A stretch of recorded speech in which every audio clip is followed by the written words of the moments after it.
जब हमारे साथ अच्छा हो रहा होता है जीवन में तो हम प्रसन्न रहते हैं, निर्भय होकर रहते हैं। लेकिन कुछ समय पश्चात या तो दुख वाली समय आ जाती है, फिर हमारा माइंड ऑटोमेटिकली हमें घबराहट, परेशानी, डर ऐसा महसूस कराने लगता है। बाकी ऐसा क्यों हो और ऐसा क्या रीजन है और ऐसा हमें इसमें क्या करना चाहिए। देखिए, जब अच्छा समय रहता है व्यक्ति प्रसन्न तो रहता है, लेकिन पूर्णतः प्रसन्न नहीं रहता।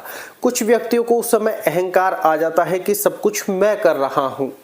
तब उस अहंकार का तो सब हर व्यक्ति जानता ही है, अहंकार किसी व्यक्ति का टिकता नहीं है और समय उसको छोड़ता भी नहीं है अहंकार को। तो क्या है, एक तय समय पर थोड़ा एक टाइम ऐसा भी आता है, तब आपका दुख वाला पीरियड आता है और जो माइंड है आपका उसी अवस्था के अनुसार हो जाता है। क्योंकि बहुत सी जब प्रसन्न अवस्था में जब हम होते हैं तो कुछ तो हम लोगों से कमिटमेंट कर देते हैं, कुछ अपशब्द भी कह देते हैं, लेकिन बहुत से लोग ऐसे हैं जो इन सब से थोड़े अलग हैं, जो भगवान को भी ऐसे मानते हैं कि जो किया प्रभु ने किया।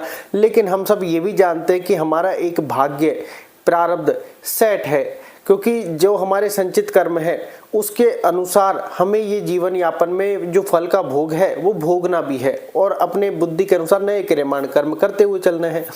तो जो सुख का समय है वो हमने भोग लिया, तो दुख आने वाला है या फिर हो सकता है थोड़ा दुख हो तो आपको वो भी भोगना है। अब कहते हैं प्रारब्ध के अनुसार बहुत सी बार बुद्धि भी हो जाती है। जब अच्छा समय चल रहा होता है तो आपको लगता है कि सब कुछ आप कर रहे हैं, लेकिन आपके प्रारब्ध के अनुसार बुद्धि भी आपकी वैसी हो गई है, क्योंकि बुद्धि जो मिलती है वो भी प्रारब्ध के अनुसार ही मिलती है। और उसके बाद जितनी हमारी बुद्धि काम करे तो उस हिसाब से हमको अच्छी चीजें करने का प्रयत्न करना चाहिए, जिससे कि हमारा कहें कि मन हमारे वश में आ जाए। क्योंकि प्रारब्ध का भोग जो है वो कंडीशन पर कम अप्लाई होता है और हमारे शरीर पर ज़्यादा अप्लाई हो जाता है। क्यों? क्योंकि हमारा मन अशांत हो जाता है और मन हमें अच्छाई में भी कहीं की बुराई नजर आती है, अच्छे समय में भी हम फ्यूचर की चिंता को लेकर बैठ जाते हैं। ये सबसे खतरनाक काम हो जाता है हमारी लाइफ, क्योंकि दुख में तो हम पूरा दुख भोगते ही हैं, सुख में पूर्णतः सुखी नहीं रहते। उसके पीछे है भविष्य की चिंता। तो इसके पीछे अब आपको करना क्या है, क्योंकि ये देखिए प्रारब्ध के अनुसार बुद्धि हो जाती है। क्योंकि जब तक हमारा अच्छा समय चलता है बुद्धि काम कर रही होती है, हमारे थॉट्स काम कर रहे होते हैं। कुछ व्यक्ति को लगता भी है कि सब कुछ हम कर रहे हैं, कुछ व्यक्ति अलग नज़रिए से भी देखते हैं, वो आप सबका अपना अपना ओपिनियंस है। तो यहाँ पर जब कहते हैं अच्छा समय चलता है तो प्रारब्ध के अनुसार बुद्धि भी आपकी अच्छी चलती रहती है, आपके विचार काम करते हैं, आपके आइडियाज काम करते हैं, जीवन में उन्नति मिलती है, धन आता है, आप प्रसन्न भी रहते हैं।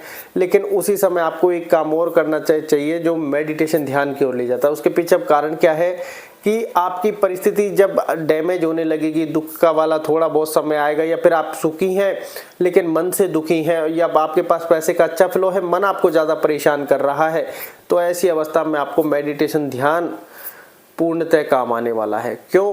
क्योंकि ये सारा का सारा वर्क करता है आपकी सांसों पर और आपके माइंड पे। आपके माइंड की टेंशन यही ऑब्जर्व कर सकता है और यही झेल सकता है। अभी इसके पीछे कारण क्या है?